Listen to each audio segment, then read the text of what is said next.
This is Tom Fox. Welcome to another edition of Creativity and Compliance. Today, Ronnie Feldman and myself take up the question of, do we really need to do training?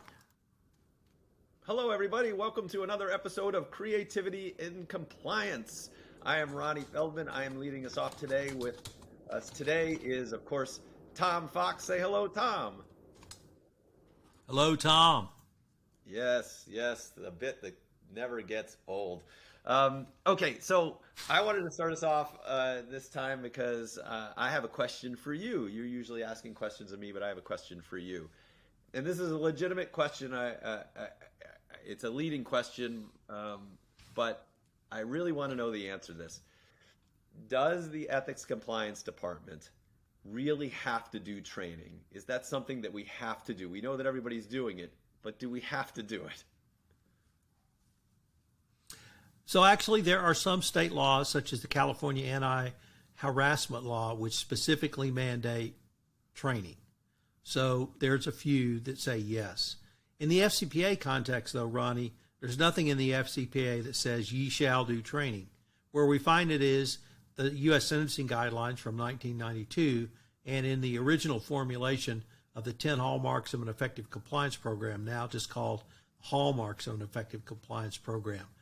It's possible, I suppose, if you don't do training and you had a legitimate business reason for not doing training, you could skate on doing training, but I've never seen that articulated in any enforcement actions.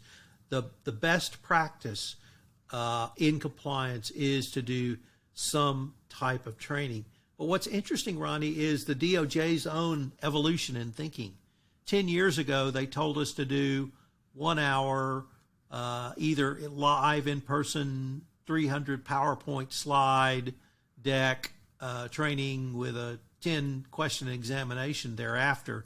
But in 2020, in the update to the evaluation of corporate compliance programs, they realized that, or in the first time rather, they said your training needs to be based on the risk of your employees. So if you're a compliance officer, internal auditor, payroll clerk, or other gatekeeper, you may need more focused training. And two, to give shorter, not snippets, but shorter training, 5 minutes, 10 minutes, as opposed to an hour. One, you keep people's attention. Two, you focus them on one topic. And three, hopefully if they've hired you, it's a little bit entertaining. Well, I obviously thank you for that. I think it's you know how much I rail on how much I think that the way we mostly do ethics compliance training is counterproductive. And it's interesting to focus on what the DOJ is saying, because I know in their updates they talked about the importance of communication and awareness and focused targeted training. And what I think is interesting is they probably don't define what training means. So they might be saying training, but there's a lot of people who use the term burst learning and micro learning, and what constitutes training.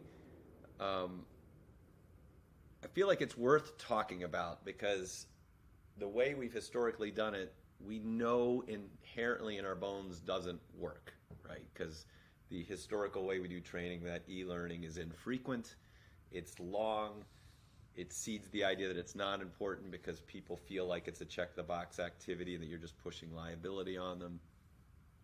It measures all the things that really don't matter, meaning like it's measuring that you passed a test, but it's not really tracking whether you're how you feel about organizational justice. It's not really tracking about how you feel about the organization. It's not really tracking whether that knowledge is retained over time. We know that environment has a much bigger impact on behavior than knowledge anyway. So even if they know it in that moment, but they think, okay, I know what the FCAPA is, and I know I shouldn't bribe, yet I feel like I'm owed something or I'm under a lot of pressure. We know that that has a bigger impact on it. So I come back to the idea of, do we really need to be doing this? Shouldn't we be spending our time and resources in other ways? I have some thoughts about things we should be doing, but can you elaborate a little bit on, or is there more leeway in what an organization can do in terms of training and communication if they think it's a more effective way to influence and mitigate risk? Yes, I think the Department of Justice certainly recognizes that. The key, I think, is that it be thoughtful and you have a plan. So if someone is going to travel overseas to a high risk corruption jurisdiction, why not send them a 30, 60, 2 minute video, 30, 60 second, 2 minute short clip on, hey, how do you resist paying a bribe at customs? What do you do if you get shaken down at customs? That type of reminder can be a very powerful tool. And if you can show, we sent it to these people because their travel schedule popped up that they're going to, you name the corrupt part of the world, we've given them targeted training. But the types of things that seem to be effective are those that really grab people's attention, whether it's a gamification type of training, whether it's a round table, whether it's a game show, a lot of the different things I've heard you talk about, Ronnie. And back when I was doing more training, I really tried to split the difference. I had my 1 hour PowerPoint presentation, but at the start and at the end, I said the following. Here's the only thing I want you to remember of this. If you only take one thing away, raise your hand. And here's how you raise your hand. Here's the number you call. And so I tried to make it short and sweet and get people to understand there was a resource for them if they had a question or a problem. So maybe that was splitting the difference. Maybe it was splitting the baby. But I think there's room to do lots of different things, whether it's an issue like promoting your speak up through raising your hand, whether it's saying, I'm here to answer your questions, or whether it's leadership saying, we're not going to pay bribes. And that's it. That's it. End of story.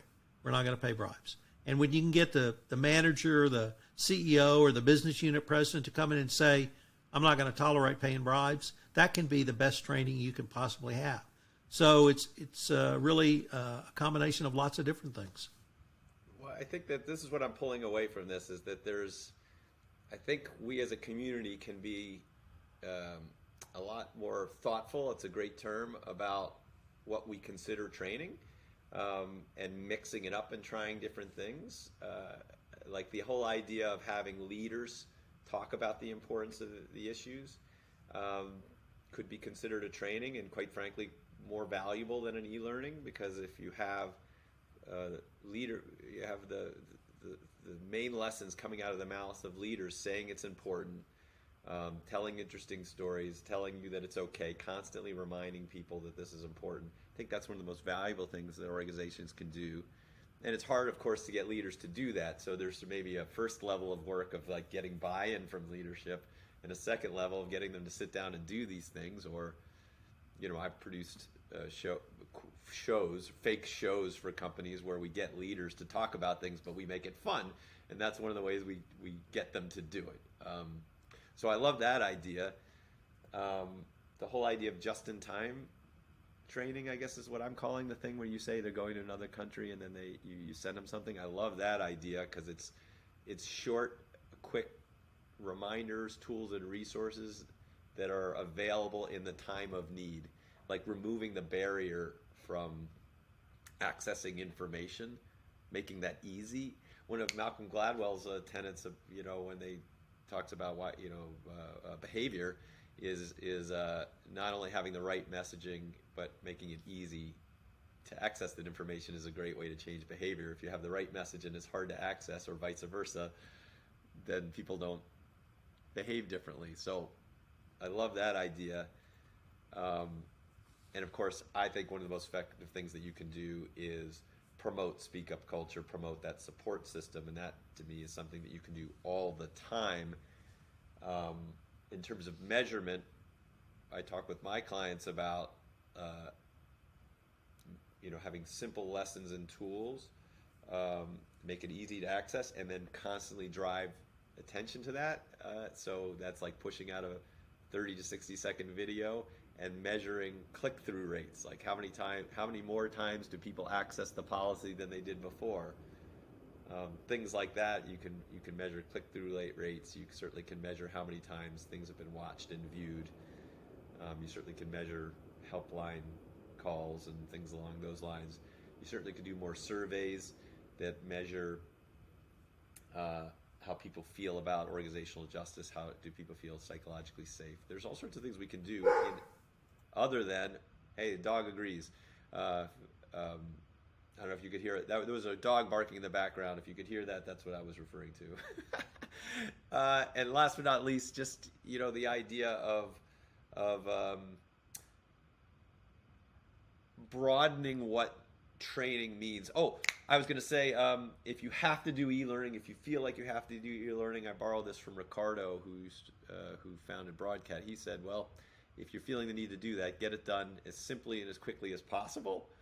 So you can check that box and say, yes, everybody's been trained, and then spend your money on these other things that have a greater impact on the culture.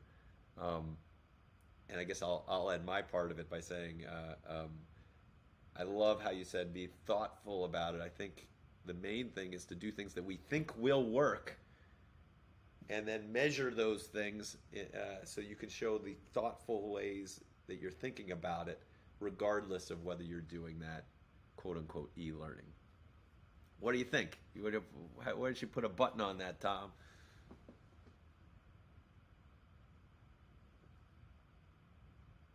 You've absolutely hit it on the head, and that is the direction we need to move going forward. Unfortunately, Ronnie, we're near the end of our time for this episode, but I hope our listeners will join us again. So thanks again, and looking forward to continuing this conversation. Bye, everybody. Roof, roof. This is Tom Fox again. Thank you so much for listening to this episode of Creativity and Compliance. If you have a question that you would like Ronnie and I to explore, please shoot me an email at tfox@tfoxlaw.com. This is Tom Fox. Thanks again for listening, and we hope you will join us again for another episode of Creativity and Compliance, a production of the Compliance Podcast Network.